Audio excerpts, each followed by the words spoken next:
কোনোভাবে যেন আমার অর্জিত নতুন গণ অভ্যুত্থান এই বিজয় বিপ্লবকে যদি থামা দিতে পারে, লিখে রাখো বাংলার মুসলমান, গাছে গাছে আলেমদেরকে জোড়া রাখবে, প্রতিবাদ করার মতো লোক খুঁজে পাওয়া যাবে না, যাবে না, যাবে না।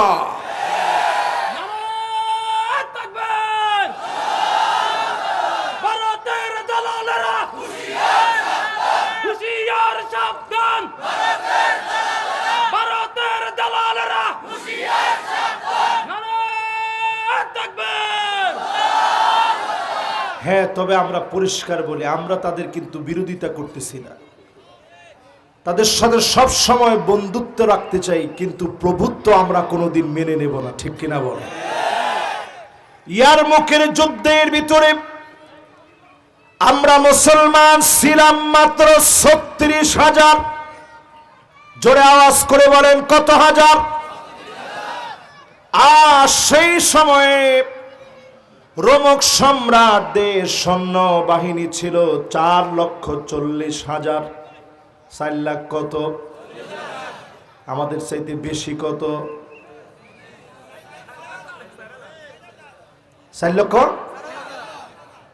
আপনি কন্যা যে হুজুর পুরোটাই তো বেশি। আমরা কত? তারা কত? খালিদ বিন ওয়ালিদ শুধু লিখল আসলিম তাসলাম, ইসলাম গ্রহণ করো শান্তি পাবে। রোমক সম্রাটের পায়ের নিচ থেকে মাটি যেন আলাদা হয়ে গেছে। সঙ্গে সঙ্গে চীনের সম্রাটের কাছে চিঠি লিখছে, দ্রুত আমাদেরকে সাহায্য করো, খালিদ বিন ওয়ালিদ আসতেছে। চীনের সম্রাটের পায়ের নিচ থেকে মাটি সরে গেছে। তিনি চিঠি লিখে জানায়া দিয়েছেন, ইন্না কওমান লাউ আরাদু আন ইয়াখলাল জাবাল লাখালা। মুসলমান এমন এক জাতি, পাহাড়কে যদি বলে পাহাড় জায়গা থেকে সরে যাও, মুহূর্তের ভিতরে জায়গা থেকে সরে যাবে। বলেন আল্লাহু আকবার। আমরা ছিলাম কত? তারা ছিল কত? চিঠি লিখছে, আমাদেরকে একটু সাহায্য করো, মুসলমানরা আসতেছে। উল্টা চিঠি লিখে বলছে, এরা এমন এক জাতি, পাহাড়কে যদি বলে পাহাড় তুই তোর জায়গা থেকে সর, পাহাড় তার জায়গা থেকে সরে যাবে। জোরে কোন আল্লাহু আকবার। আজ আমরা হিম্মত হারিয়ে ফেলেছি।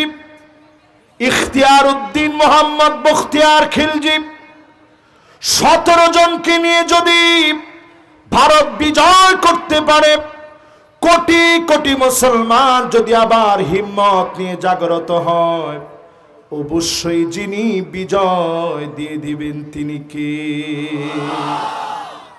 এবার বলেন তো কয় নাম্বারে আছেন? এগুলি কারবার কয় নাম্বার? আমি আছি ৩ নাম্বার, আমরা ৪ নাম্বার কিলে গেলেন। কয় নাম্বার? ১ নাম্বার কি? ২ নাম্বার কি? ৩ নাম্বার কি? সতর্ক, সতর্ক, খুব সতর্ক মুসলমান। ৪ নাম্বারে আল্লাহ রাব্বুল আলামিন বলেন, ফাইন তাওয়াল্লাউ ফাআলাম আন্নামা ইউরিদুল্লাহু আইয়ুসিবাহুম বিবাদি যুনুবিহিম। নবী এর পরেও যদি ঘাট তেরামি করে লোকেরা, কি তেরামি? আমি নোয়াখালী ভাষায় কি এখন ঘাট তেরা, জ্ঞান ঘাড়, একটু উচ্চারণটা গভীর করে কইতে হয়। ঘাট কোন কি? এই ঘাট তেরা লোক আছে না নাই? না হুজুর করে দি কিছু হইতো না, দোষ তোরা হুদা কস, হুজুর করে দি কিছু হইতো না। ঘাড় তেরামি যদি আপনি বাদ না দেন, ফাইন তাওয়াল্লাহ এর সহজ আরবি অর্থ হলো যদি মুখ ফিরায় নেয়। মুখ কোন গায়ে ফিরায় নেয়? বা নামাজের দিকে আন, ধর এরকম করে মুখ ফিরায় নেয় একমাত্র বেয়াদব আর ঘাট তেরা, যার কাফের হওয়ার সম্ভাবনা আছে, ঠিক কিনা বলে? এই রকম যেই লোক ঘাড় তেরামি করবে, ফাআলাম আমরের সিগা, আল্লাহ বলেন নবী জানা দেন, জেনে রাখো আল্লাহ পাক কচিরেই শাস্তি দিবে, বড় বড় অন্যায়ের জন্য না, শুধুমাত্র ঘাড় তেরামির জন্য যিনি আযাব দিয়ে পাকড়াও করবেন তিনি কে? এই জন্য 4 নাম্বার কাজ হচ্ছে ঘাড় তেরামি বাদ দেওয়া। আজকে থেকে দলাদলি, অন্ধ অনুকরণ সব বাদ দিয়ে ক্ষমতার দ্বন্দ্ব বলে কোরআনের দিকে আসবেন। অবশ্যই ওয়াদা মাফিক যিনি বিজয় দিয়ে দিবেন তিনি কে? 1 নাম্বার কি, 2 নাম্বার কি, 3 নাম্বার কি? মাশাআল্লাহ, এই তো মন ভরে যায়। মাহফিলের ভিতরে এরকম মনোযোগ থাকবে, 100% মনোযোগ। এই যে এখন সুন্দর আপনারা পড়াগুলা বলতে পারতেছেন। আমি চিল্লাই ফাল্লাই গেলাম, আপনারা কিছু বুঝলেন না। যাওয়ার সময় মুরব্বীরা কইব, দোষ হেমিয়া আইলো কি কইলো কিছু বুঝলাম না। এরকম না, ওয়াজের কোনো দরকার নেই বাবা। কোন 4 নাম্বারটা কি? ও গাত্তারামি করবেন কেন? কি করবেন? আজকে থেকে জেনে নেন, আগামী দিনে গাত্তারামি করলে গাড় ভাঙতে আমরা লাগবে না, আল্লাহ নিজে ভেঙে দিবে। ঠিক কিনা বলে? 5 তারিখের দিকে তাকায় দেখেন, তাদের বাহিনী প্রস্তুত ছিল, সব রেডি করা ছিল। রাষ্ট্রবিজ্ঞানের থিওরি কাজে আসে নাই, রাজনীতিবিদেরা বুঝে নাই, চক্রান্ত করে পার করতে পারে নাই, খানা পর্যন্ত খেয়ে যেতে পারে না। ঠিক কিনা বলেন? তাহলে থিওরি পুরাপুরি মিলায় নেন। কোরআনের থিওরি ছাড়া এখন আর অন্য কোনো থিওরি চলবে না। ঘাড় তেরামি করবেন তো ঘাড় মটকায় দিবেন কে? কয় নাম্বার? এবার আসেন 5 নাম্বারে। ওয়াইন্না কাসীরাম মিনান নাসি লাফাসিকুন।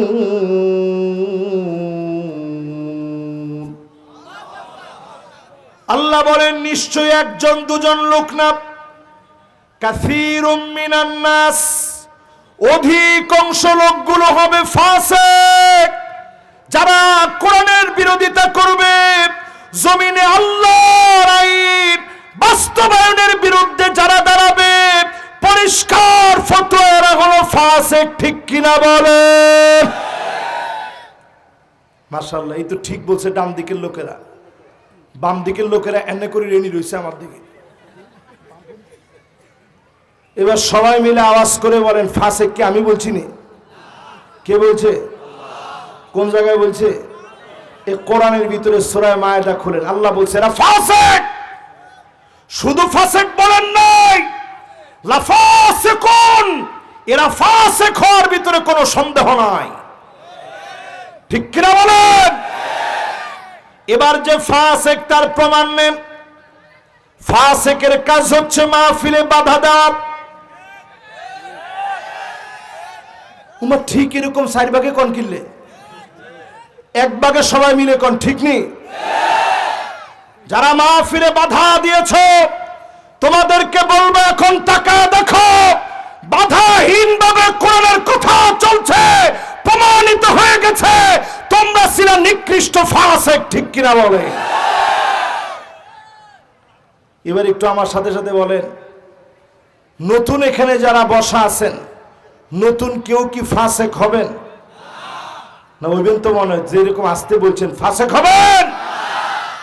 আল্লাহ বলেন 1-2 ফাসিক না, নাফারুম মিনান নাস না, ফারাদুম মিনান নাস না, জামাআ মিনান নাস না, কাসীরুম মিনান নাস, অধিকাংশ লোকেরা হবে ফাসিক।